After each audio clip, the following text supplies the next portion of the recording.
Group દ્વારા કલેક્ટરને આવેદન અપાયું। કચ્છ કરાઓકે ગ્રુપ દ્વારા આજરોજ સિંગિંગ પ્રોગ્રામ દાદા દાદી પાર્ક તેમજ અન્ય સ્થળોએ ચાલી રહ્યું છે તે બંધ ન કરવા આવેદનપત્ર કલેક્ટરશ્રીને આપવામાં આવ્યું હતું। કચ્છના વિવિધ કરાઓકે ગ્રુપ દ્વારા દાદા દાદી પાર્ક વોકવે તેમજ બીજી પણ જગ્યાઓ પર આ સિંગિંગ પ્રોગ્રામ વૃદ્ધ સૌ માટે મનોરંજનનું સાધન છે તથા આ માટે પણ વ્યક્તિ આવી શકે છે અને સંગીતનો આનંદ લઈ શકે છે। સાથે ગાવાનો શોખ હોય તો તે પણ અહીં પરિપૂર્ણ થાય છે। પરંતુ આ બાબતે કલેક્ટરશ્રીને એક અરજી આપવામાં આવી હતી કે અહીં આજુબાજુના રહીશોને અવાજના લીધે તકલીફ થાય છે તથા પ્રોપર વડીલો દાદા દાદી પાર્કનો ઉપયોગ કરી શકતા નથી અને નેગેટિવ વાતાવરણ એક વ્યક્તિ દ્વારા ઊભું કરવામાં આવી રહ્યું છે તેવું દાદા દાદી પાર્કના તથા અહીં આવનાર તમામ વડીલોનું કહેવું છે। આ બાબતે જ્યારે કેટલાય વડીલોને પૂછવામાં આવ્યું તો તેઓએ જણાવ્યું કે અમે આ સંગીત સંધ્યાના કારણે પોઝિટિવ એનર્જીનો અનુભવ કરીએ છીએ, માટે આ સંગીત કાર્યક્રમ યથાવત રહેવું જોઈએ। તમે આવો ક્યારેક જો આ સ્થાનિક સાહેબ સર્વે કરો તો વધારે એક મિનિટ અમારી પાસે વડીલમાં જે છે બધા સિનિયર સિટીઝન છે, 50 વર્ષથી બધા ઓપન કોઈ નવજુવાન નથી અને રેજાવતી 62 70 એટલો આનંદ માણ્યો છે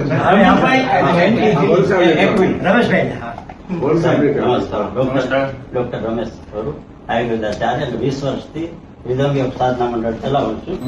તો એકાદ મહિનાથી જાઉં છું ને જે વૃદ્ધોને જે હિલિંગ થતા જોઉં છું તો મને એમ થાય બધાને આશીર્વાદ મળે છે અને આ વ્યક્તિ મહાન છે અને વંદન કરું છું।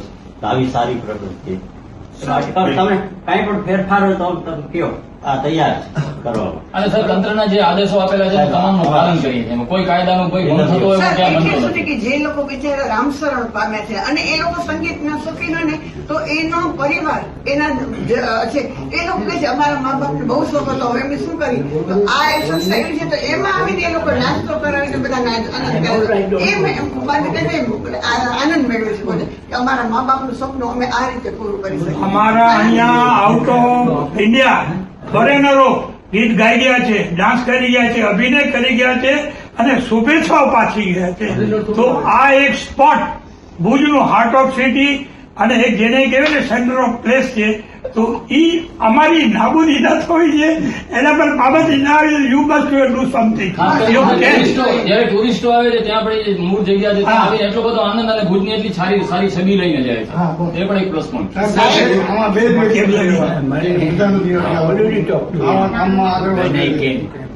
છે 12 મહિનામાં 6 થી 7 વખત અમે વિના મૂલ્યે પિકનિક કરીએ છીએ, કોઈની પાસે પૈસો લેવાનો નહીં અને પિકનિક કરીએ છીએ। વરિષ્ઠ નાગરિકો સાહેબ ક્યાં જવું હોય તો બહુ કરતા આપણે આ સંગીતનો પ્રોગ્રામ એટલે રિક્ષામાં બેસી સ્ટ્રેચરમાં બેસીને માણવા આવે છે। અત્યારે પણ જો આપ જોઈ શકો છો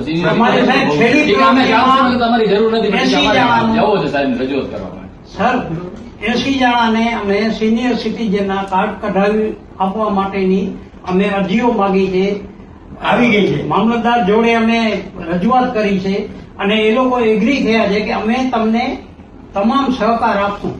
એમને સાહેબ સરકારી ખાતાઓ આપ જોઈ રહ્યા છો દાદા દાદી પાર્કના કરાઓકે ગ્રુપના જે વડીલો અને વૃદ્ધો છે એ કલેક્ટર કચેરીએ પોતાનું આવેદન આપ્યું છે અને દાદા દાદી પાર્કમાં જે ગીત ગાવાના અને બીજા બધા નાના મોટા સારા પ્રોગ્રામ થઈ રહ્યા છે તે યથાવત રહેવા જોઈએ તેવી તેમણે રિક્વેસ્ટ કરી છે સાહેબને।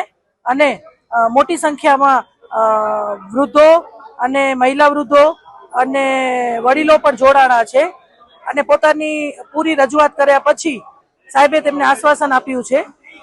Nirmala Maheshwari, Kutch care news, Bhuj. અમે વરિષ્ઠ નાગરિકો ભુજના અને કચ્છના ઘણા લોકો અમારી પાસે અહીંયા આવે છે। 2004ની સાલથી દાદા દાદી પાર્કમાં અમે નિયમિતપણે કોરોનાને બાદ કરતા 2 વર્ષ નિયમિતપણે દરરોજ સાથે ભેગા મળીએ છીએ। શરૂઆતમાં જોક્સ કરીએ, બીજી વાતો કરીએ અને પછી ધીરે ધીરે અમને ખબર પડી કે કરાઓકેમાં પણ અમે ગાઈ શકીએ છીએ એટલે પછી કરાઓકે ચાલે અને ત્યાર પછી કરાઓકેના અનેક ગ્રુપો વિવિધ રીતે અલગ થતા ગયા અને અમે બધા એક સાથે જ છીએ। દરરોજ અમે સાંજે ત્યાં કને 6 વાગ્યાથી કરીને 9 વાગ્યા સુધી શાંતિથી પ્રેમથી બેસી અને સંગીતનો કાર્યક્રમ માણીએ છીએ। પણ કેટલાક લોકોને આ વાત શા માટે મંજૂર નહોતી એનું મન જાણે. એમણે વિરોધ કર્યો અને કલેક્ટર સાહેબને એક આવેદન પત્રક આપ્યું અને કહ્યું કે અહીંયા જે સંગીતનો કાર્યક્રમ થાય છે એના કારણે પક્ષીઓને તકલીફ થાય છે અને વયોવૃદ્ધ માણસો આવે છે એને તકલીફ થાય છે.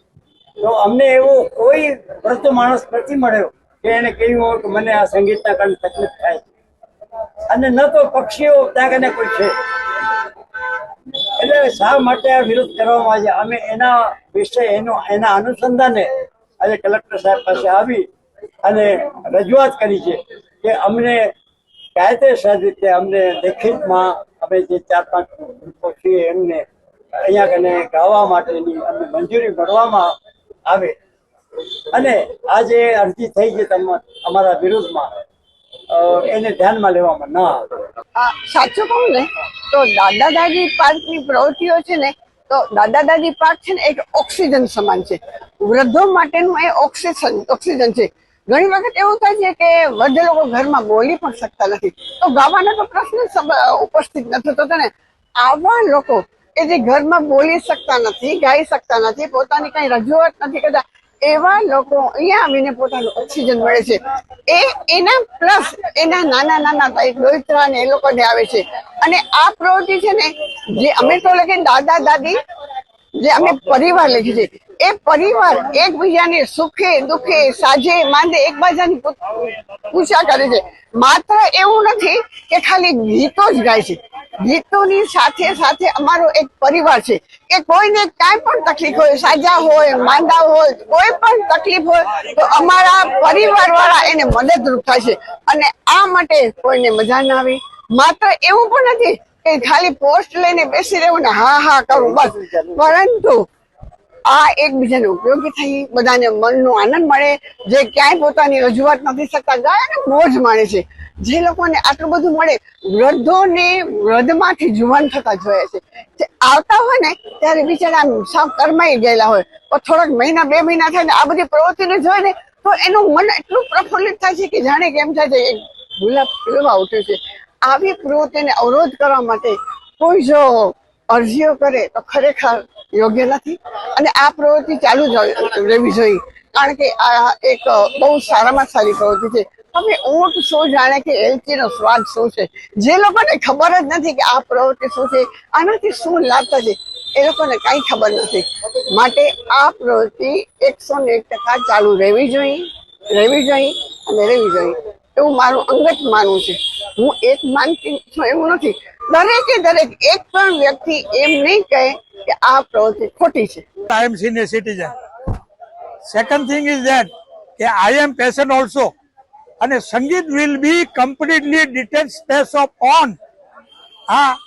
દર્દ, પીડા, તકલીફ, મુશ્કેલી કે તમને કાંઈ બી હોય તો સંગીત એને દૂર કરે છે એવો મારો જાતીય અનુભવ. કારણ કે હું યુરિન પેશન્ટ છું, પ્લસ મને એક ખભામાં બી પ્રોબ્લેમ છે, શારીરિક રીતે હું અસ્વસ્થ છું, છતાં બી અહીંયા રોજ સાંજના 3 કલાક હું એવો નિજાનંદ અને એવું બધું ફ્રેશલી સેક્શન કરું છું કે 25% દર્દ મારું દૂર થઈ ગયું છે.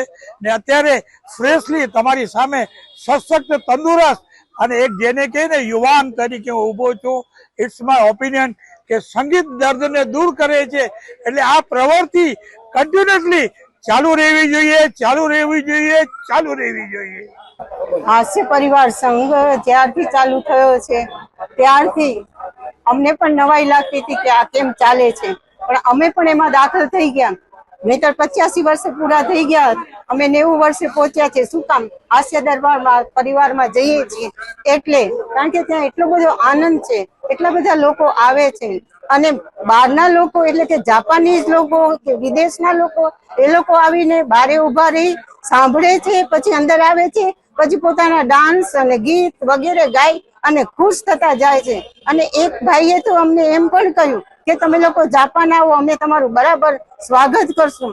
આટલી બધી આની જો પ્રશંસા થતી હોય, આટલું બધું બધાને જો લાભ થતો હોય, બધાની તંદુરસ્તી વધતી હોય, બધાને આનંદ થતો હોય, આ આનંદ લેવા માટે તો છે. જીવન શેના માટે છે? નિજાનંદ માટે છે.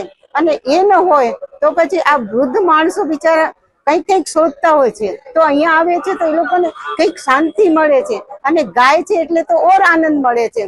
તો આ એક સંસ્થા છે, ક્યારેય બંધ નહીં થઈ જવી જોઈએ. ખરેખર દિલથી એમ થાય છે કે આ સંસ્થા જે રીતે ચાલે છે એ રીતે ક્યારેય બંધ નહીં થવી જોઈએ.